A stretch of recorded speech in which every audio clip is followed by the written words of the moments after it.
shacabkii magaalada oo heegan oo inay dalkooda oo dhintaan oo dagaalamaan waxaan doonaynaa inaanu cadawga waddanka ku soo duulay aan iska celino gacanta saarno dadkii shacabka magaalada dhan hubkooda way la soo baxeen maanta diyaar waxaa u yihiin inay dhulkooda u dhintaan war diyaar ma tihiin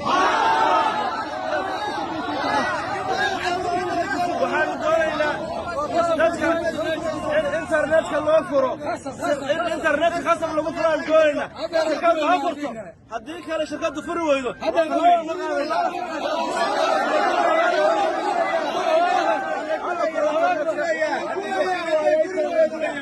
بسم الله الرحمن الرحيم waxaan leeyahay hadii shirkadu internetka la sii deyn waayo mas'uuliyadda Soomaaliland ba qaadaysa shirkadu way gubanaysaa dhaqaaqi mayno inta la furayo dhaqaaqi mayno waxaan leenahay hadda dantiina doonaysan furaha hadda internetka hadda furi weydo